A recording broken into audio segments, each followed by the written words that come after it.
One word that's coming up in our culture today, and rightfully so, is the word trauma. Hello, my name is Ryan Sturgis. I'm a pastor and biblical counselor. In this video, I want to talk to you about how to counsel trauma. And I want to give you 3 tips that I believe will help you to support those who are going through trauma. To jump right into it, number 1, I want to suggest to you the first tip is that you never disqualify someone's emotional response to trauma. The reality is that trauma is a fluid thing, and people experience trauma based on different circumstances. You shouldn't go into a counseling session with the attitude that what the individual experienced wouldn't be traumatic to you, or it isn't traumatic to the majority of people. Again, it's an individual response to a set of circumstances. Someone may be traumatized by some circumstance that may seem mundane or ordinary to another person.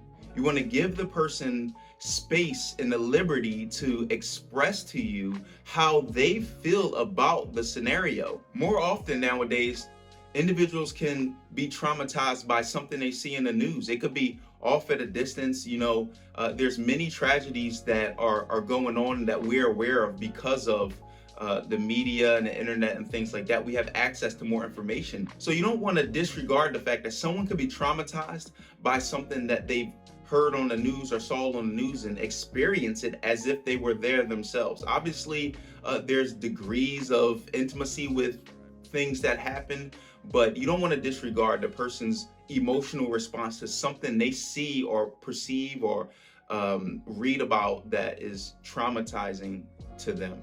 Again, the goal here is to give space for emotional response, not to judge the emotional response, but to give space. That's the first thing you want to do, is be able to give space for the person to express their response to the traumatic event. Number 2, you want to make sure that the counselee, as well as yourself, you have a good theology of suffering and a good theology of humanity. Why are these 2 things important? Well, let's start off with the theology of suffering.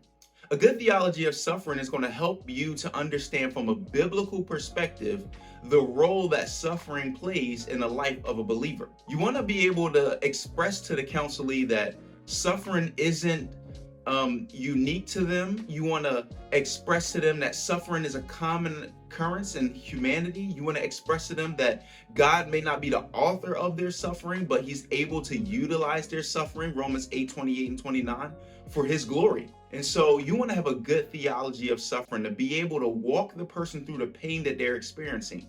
Secondly, you want to have a good theology of humanity, a good theology of anthropology, of understanding human nature and human culture. You want to reinforce that and know yourself that God has equipped humanity with free will, and to be able to walk the client through understanding that sometimes we utilize our free will to sin because we're fallen creatures. Having a good theology of suffering and then a good theology of humanity go hand in hand, and it helps you and the client, the counselee, to deal with and begin to process what they experience, to begin to move forward toward health, which is number 3. So number 3, you want to be able to recognize that healing is a personal experience. The last thing you want to do is to say, you should be over this by now, or this shouldn't affect you so deeply. You want to understand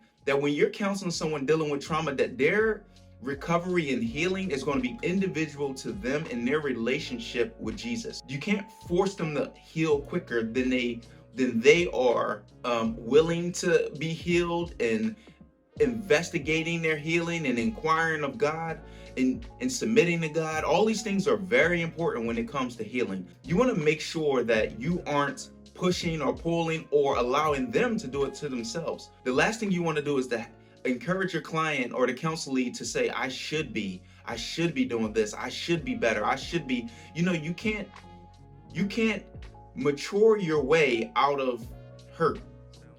All of us are hurt. It doesn't matter your educational level, it doesn't matter your degree of maturity. We all experience hurt, and the healing is going to be individual. It's going to be individualized. It's going to be unique to each of us. So allow them to know that in the process they're healing at their own pace, and let them know it's okay to do that. So there you have it. There's 3 tips for when you're counseling someone that has experienced trauma.